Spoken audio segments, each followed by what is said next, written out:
I'm Bob Hallmark in Holly Lake Ranch this morning. Sadly, I'm here because we mark the passing of someone who was very well known in this community.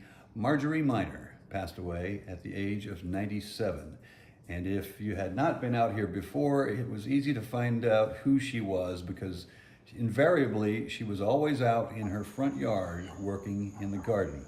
But there was so much more to her life, and we're going to talk a little bit more about that. From an educator to aspiring Hollywood actress to political activist and delegate, and then to black belt. In her 80s, she began martial arts and was eventually awarded an honorary black belt. And we'll talk a little bit more about that in just a minute. But right now, we're going to talk with family members here. We're going to talk with Marjorie's son, Casey. I guess Casey, this is something I know that's very close to you, is because your mother had this remarkable life, and she started out in I guess in education. Is that right? Yes, she was a teacher in Hot Springs, New Mexico, which later became known as Truth or Consequences, and so she was teaching school there when I was born. Okay. Also joining us, if you just noticed, is Casey's wife, Vicki. Vicki, your impressions of, now she was energetic all the way into her 90s. What were your thoughts about her? Yeah, she was incredibly energetic. She did exercises every night with her arms and legs, and she would dance, and she was just, her life goal was to always stay moving. Keep moving. That was what she always said. Okay. And but she was smart and funny, and I loved her sense of humor. So yeah. Very, and I know that because we had actually interviewed Marjorie a couple of times, and she was very, very sharp, and very clear-minded. She, as we mentioned, she was an educator for a while. Then something very interesting happened. She became a Hollywood actress. She got into, and we know that because we did a story with her. She was in The Greatest Story Ever Told with Max von Sydow. Yes. What was that period like for her? I guess she caught the bug for a little bit. Well, Moab, Utah was where we were living at the time, and a whole lot of movies were being shot in that area. A lot of westerns, but the Greatest Story Ever Told, a lot of the scenes are from the Moab area. And they needed extras, and they needed people, and they were interviewing, and she said, I think I'd like to try that. And so off she went, and it seemed like, there was probably nearly a month that she was on the set of that particular movie. Gotcha. Now, at some point, I'm sure she had a Hollywood, stars in her eyes and that thing, but she got smart. At some point, she figured out stardom is not going to happen here, and she decides to go another direction, which I thought was very impressive. Is she became politically active?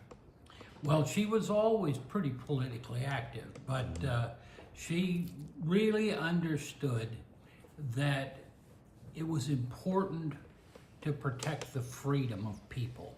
She saw that and began to actively work in the Republican Party to elect conservatives who were interested in limited government. Very good. Very limited. And that's the important part. She even went on to be a delegate, I understand, to 2 conventions. Is that right? Yes, Okay. she was a delegate to 2 conventions. She actually became the first woman to be a state chairman of the state party Okay. in Idaho. She never, and that's pretty impressive as well. But we're not done with the impressive part of this. Already in her 80s, Marjorie decided to take up martial arts. Yes. And I understand she was quite good at it too. I mean, yes, she was. Now, we had mentioned earlier about the honorary black belt. At one point, physically in her health, she simply couldn't, I guess, make the trips, and it became harder and harder for her to get out to do this. But you say that she actually trained at home while this was going on. Yes, I think the reason that she stopped going so much is that her skin had gotten so she bruised very easily, and any contact, somebody would grab you or something like that, it left bruises on her all the time. So she kind of had to stop. Right. But she wanted to keep moving. So when I would come home from the martial arts class, then she'd want to know what the next moves were in the patterns. That's awesome. And we would do the patterns together.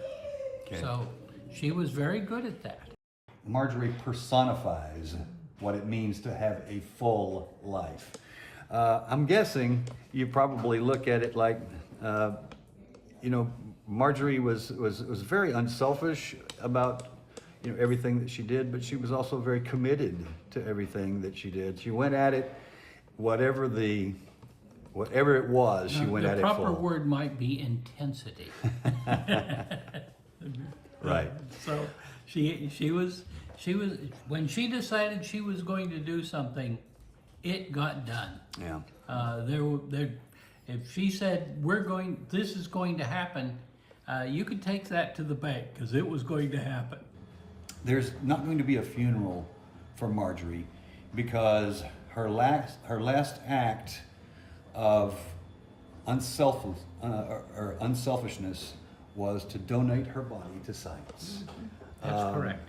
That really personifies, I think, who she was. She wanted something better for the next generations coming up. How would you like people to remember you, Mom?